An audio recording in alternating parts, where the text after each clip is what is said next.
Sir आपके कुछ दोस्त हैं जैसे कि सदीक जान साहिब हैं और दीगर, कहा जाता है कि आपकी बड़ी एक एक ग्रुप है। अच्छा सर, हाल ही में हमने उनका एक इंटरव्यू देखा, उसमें उन्होंने कहा कि मुझे फैज़ साहब ने बुलाया और फैज़ भी दिया और साथ में चाय पे कुछ लफाफा रख दिया। तो सर आपको भी ऐसी ऑफ़र्स होती थी फैज़ साहब से या दीगर लोगों से, चाय पे बुला के कुछ इस तरह की चीज़ें दी जाती थी? मुख्तलिफ़ लोगों से मुलाकातें ज़रूर रही हैं, या इस तरह से वो गाइड करने की कोशिश करना, या देखें इस तरह क्या हो रहा है, आपका क्या है, तो मुझे लगता है वहीं से रियलाइज़ हो जाता है कि यार ये बंदा हमारे काम का है नहीं है। इसी तरह एक दो मरतबा इस तरह की ऑफ़र्स हुई, किसी ने कहा जी हम आपको कोई साहब थे, वो बिजनेसमैन टाइप थे और पॉलिटिशियन की गाड़ी गिफ्ट करना चाहते हैं, तो मैंने कहा जी नहीं थैंक यू। तो बस इसी तरह एक दफ़ा एक कोई कैंपेन थी, और वो काम वैसे तो होता है, यानी कोई गलत चीज़ नहीं थी, वो वैसे भी आम तौर पर पब्लिक सर्विस मैसेज कह लें आप, पब्लिक अवेयरनेस का, वेलफेयर का मैसेज था। उसमें उन्होंने कहा कि आप अपने प्रोग्राम में एक सेगमेंट ये कर दें 10-15 मिनट का और इतने पैसे ले लें। तो उस लिहाज से मुझे याद नहीं, कोई शायद कमी बेशी अल्लाह ताला माफ़ फरमाए 1.5 लाख था या कितना था, उस लिहाज से काफ़ी पैसे थे उस वक्त। ये बात होगी अब से लगभग 10 साल पहले की। तो मैंने अपने जो प्रोड्यूसर थे उनसे बात की, मैंने कहा जी देखें ये है, क्योंकि आप एग्जैक्ट प्रोड्यूसर हैं, हमारी टीम को आप लीड करते हैं, तो आपके नॉलेज में होना चाहिए। तो मुझे ये कॉल आई है, तो कहते आपने क्या कहा है? मैंने कहा जी मैंने तो इनकार कर दिया। मैंने कहा नहीं, हालांकि हम वैसे शायद ले लेते कि यार ये एक इशू है, इसको कर लेना चाहिए, लेकिन ये पैसों की ऑफ़र करके क्यों किया जा रहा है? तो कहते आपने बहुत अच्छा किया, बिल्कुल ठीक है, आइंदा भी कोई कॉल आए तो आप बिल्कुल यूं ही जवाब दें। ताकतवर लोगों की तरफ से भी आती थी, जैसे उन्होंने डीजी साहब का बताया, एक्स डीजीआई का। मे भी ये होता है कि नहीं, मेरा कभी इस लेवल पर कोई इंटरेक्शन ऐसा सच नहीं हो सकता। नहीं, फैज़ साहब से तो मुलाकातें हैं ना आपकी? नहीं, मेरी कभी आज तक नहीं, उनसे कभी मुलाकात नहीं। ये जो सहाफ़ियों के वफ़द जाते थे पीटीआई की गवर्नमेंट में, उनकी तरफ से कोई कॉल भी नहीं आई है? कभी नहीं, ऐसा हुआ है, फैज़ साहब ने बुलाया है वैसे? नहीं, उनकी तरफ से नहीं, लेकिन वैसे ज़ाहिर है मुख्तलिफ जिस तरह डिपार्टमेंट्स होते हैं, उनकी तरफ से आई, कई दफ़ा मैं नहीं जा सका। किन की तरफ से वो थी? जिस तरह जो डिपार्टमेंट्स हैं जो मीडिया से इंटरेक्ट करते हैं, उनकी तरफ से। फिर इस तरह मेरी मुलाकातें तो हुई हैं, बाज़ मुलाकातें बड़े हाई अप से भी रहीं, लेकिन फैज़ साहब से कभी, फैज़ हमीद साहब से कभी मुलाकात नहीं हुई, कॉल पे बात, इस लेवल के आदमी से कभी अच्छा, नहीं। हमें लगता था, हमारा ये तासुर है, बड़े लोगों का पाया जाता है कि ये जो आप ग्रुप है, इनका फैज़ साहब से बड़ा ताल्लुक़ रहा है और मुशावरत रही है।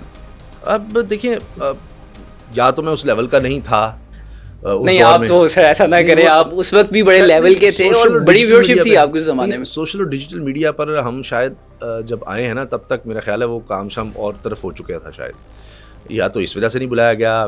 दूसरा ये कि मैं उस वक्त चैनल पर था, तो जो भी उन्होंने किसी ने कोई काम करवाना वो चैनल के थ्रू करवा लेते हैं, तो हमारी उनको क्या ज़रूरत थी।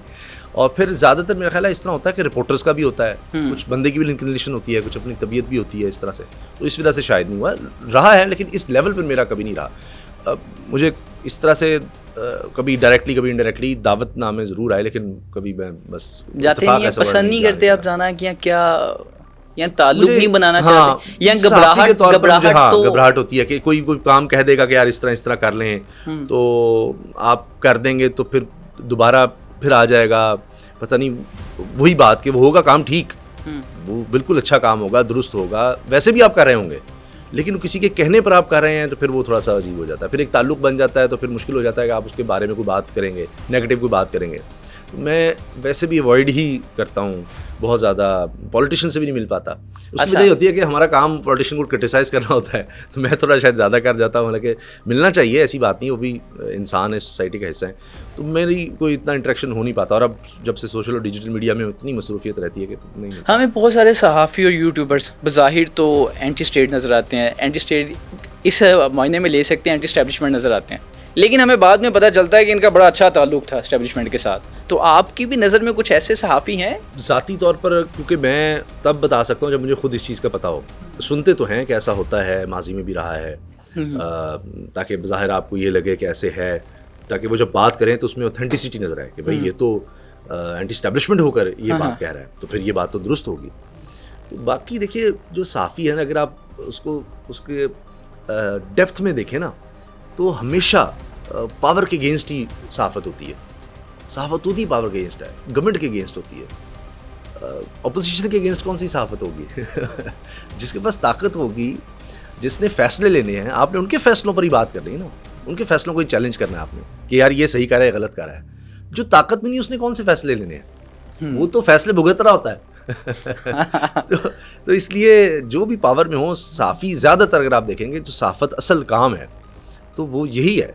कहीं जाकर बेसिकली तो आपने इन्फॉर्मेशन लोगों तक पहुंचानी है, खबर पहुंचानी है, लेकिन जब आपने सही और गलत की तमीज़ रखनी है तो वो तो वहीं टकराव होगा जहां से फैसले हो रहे हैं।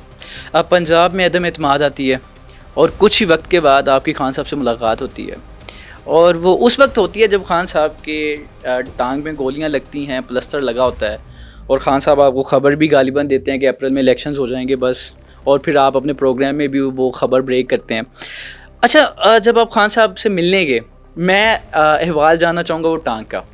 इस पर बड़ी कंट्रोवर्सी हुई है और आप पे भी कंट्रोवर्सी हुई जब आपने साथ वो तस्वीर भी शायद आपकी अभी मैंने देखी हैं, वो उस वक्त है जब खान साहब से मुलाकात की है। हाँ, वो ग्रुप था एक, उसमें आप भी शामिल थे।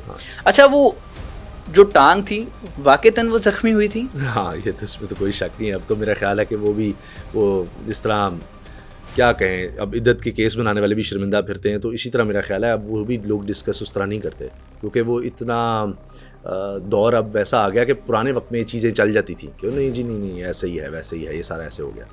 लेकिन वो अब तो मुझे नहीं पता, मेरी नज़र से नहीं गुजरा कि अब लोग कहते हो कि नहीं वैसे ही ड्रामा था, एक्चुअली उनको गोलियां लगी थी।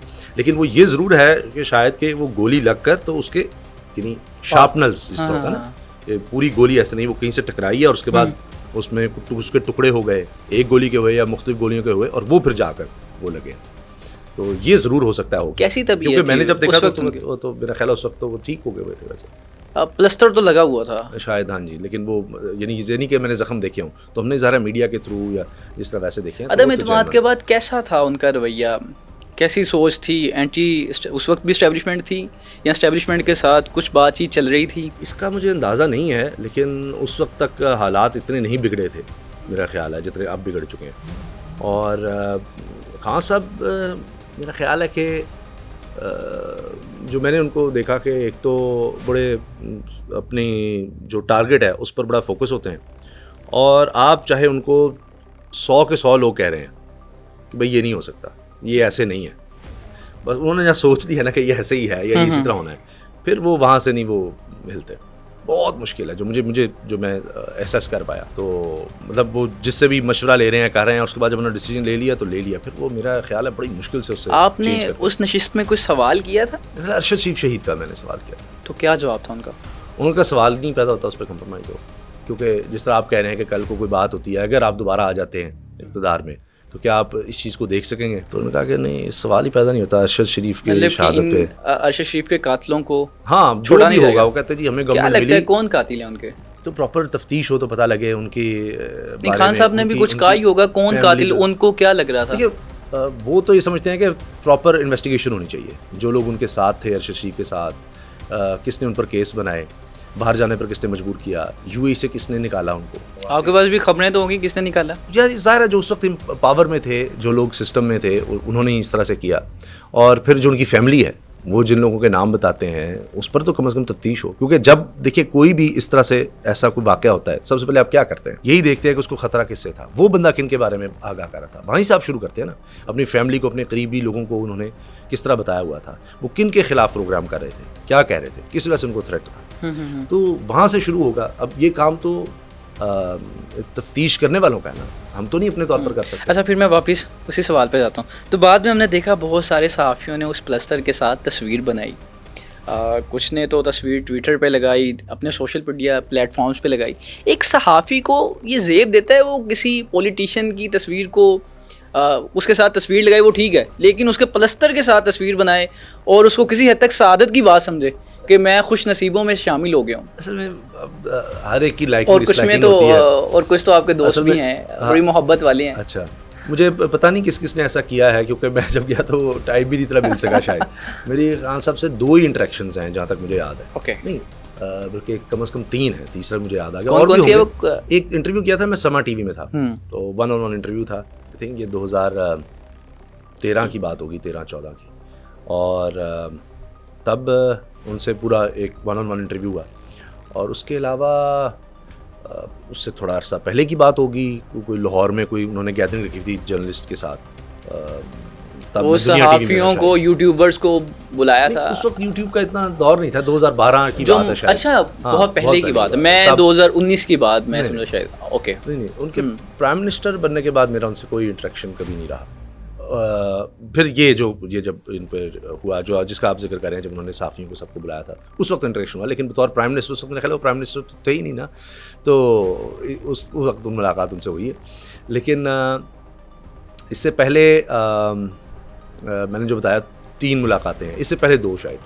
अच्छा, तो उसामा साहब, मेरा जो इनके बारे में है ना, एक तो चूँकि होता है कि ऑरा भी है, वो एक क्रिकेटर ऑरा भी तो रहे है। हैं, फिर वो आप देखें कि वैसे पॉलिटिकल लीडर्स का हो जाता है जो उनसे बहुत, आप अगर देखेंगे ना बिलावल भुट्टो को, आप हैरान हो जाएंगे अगर आप सिंध में जाएं, बिलावल भुट्टो को या आसफा या बख्तावर को, जिस तरह वहाँ पर आप जाएं आप हैरान हो जाएंगे, जिस तरह लोग अकीदत के साथ वो करते हैं उनके साथ, अभी भी आज भी, तो आपको लगेगा यार खान साहब तो कुछ भी नहीं है, तो इतना ज़्यादा है वहाँ पर। मैंने खुद देखा वहाँ पर जाकर के साथ विटनेस किया, तो लोग जुड़ जाते हैं सब पॉलिटिकली से। इसी तरह फजलुर रहमान साहब के साथ, जो उनका बड़ा हार्डकोर वो है।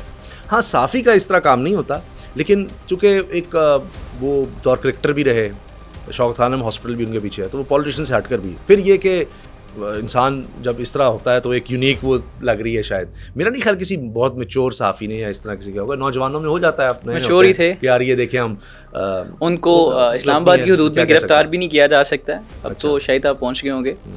अच्छा उसामा साहब, ये एक सवाल हमसे होता है और आपसे तो ज़रूरी होता होगा, 12 दफ़ा सुनने को मिलता होगा कि इमरान खान की गवर्नमेंट साइफर ने गिराई, अमेरिका ने गिराई, या फिर पाकिस्तानी इस्टेब्लिशमेंट ने गिराई, किसने गिराई ये इमरान खान की हुकूमत?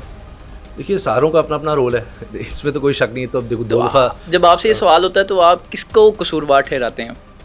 मेरा ख्याल है हमारी उस वक्त की इस्टेब्लिशमेंट। देखिए, अब तो साइफर का कोई रोल नहीं था फिर? वो तो जाहिर है कि अब सब मिलकर जो मेरी असेसमेंट है वो ये है कि देखें, ये तो इसमें तो अब कोई दो राय है नहीं कि वहाँ से वो डोनाल्ड लू ने ये बात कही थी। वो तो 2 दफ़ा हो गया ना। वो तो शहबाज शरीफ ने भी प्राइम मिनिस्टर के तौर पर जब मीटिंग बुलाई थी, तो डोनाल्ड लू ने तो लास्ट टाइम भी जब पीएम शहबाज शरीफ बन जाते उन्होंने कहा कि आप ये देखें इलेक्शन जो है रिगिंग हुई है। हाँ जी, तो वो वो तो तो ये उनके भी ऊपर कहते चूँकि रहे। हुआ ये कि वो प्रेशर इतना ज़्यादा आया उनकी पब्लिक का, और पहली दफ़ा अमेरिका में करारदाद वहाँ पर आ गई इलेक्शंस के हवाले से। कभी ऐसा नहीं हुआ। तो वहाँ पर जो पब्लिक प्रेशर है वो इतना ज़्यादा है, जब इलेक्शंस होने लगते हैं तो वो समझते हैं कि यार एक एक वोट बड़ा कीमती है, तो इसलिए वहाँ सबको इस तरह से केटर करना पड़ता है। तो वो इतना प्रेशर बिल्ड हुआ, इतने लोगों ने लेटर लिखे। हमारे यहाँ लेटर की तो कोई अहमियत ही नहीं होगी ना, वहाँ बहुत ज़्यादा इससे प्रेशर बिल्ड हो जाता है। वहाँ ओवरसीज़ पाकिस्तानी से लिख कर उनको वहाँ पर करारदाद लानी पड़ी, और उसमें आप देखिए 95-98% लोगों ने इसके हक में वोट दिया कि जी इलेक्शन रिग थे। तो प्रोटेस्ट भी हुई यूएनओ के बाहर और दीगर। उन्होंने तो अपने आप को बचाना था जी, हमारा कोई लेना देना नहीं। लेकिन हमारी साइड पर तो ये 2 दफ़ा हो गया, बतौर प्राइम मिनिस्टर इमरान खान, बतौर प्राइम मिनिस्टर शहबाज शरीफ। दोनों दफ़ा ही हुआ कि हाजी ये थ्रेट आया था कि जी इमरान खान की गवर्नमेंट अगर रहेगी तो फिर कॉन्सिक्वेंसेज होंगे, अगर इसको हटा दिया तो आपको सब चीज़ें हम क्लियर कर देंगे, कोई मसला नहीं। ये तो फैक्ट है। तो उनका क्या लेना देना था इमरान खान से, क्यों इस तरह से कर रहे थे? तो लगता है कि यहाँ पर एक परसेप्शन वैसे भी उनका था, और यहाँ पर भी बिल्ड हो गया कि भाई ये जो है हमारे इंटरेस्ट के साथ नहीं चल रहा। मतलब CIA के डायरेक्टर से मिलने से इनकार कर दिया, ये कौन करता है भाई? ये क्या तरीका हुआ?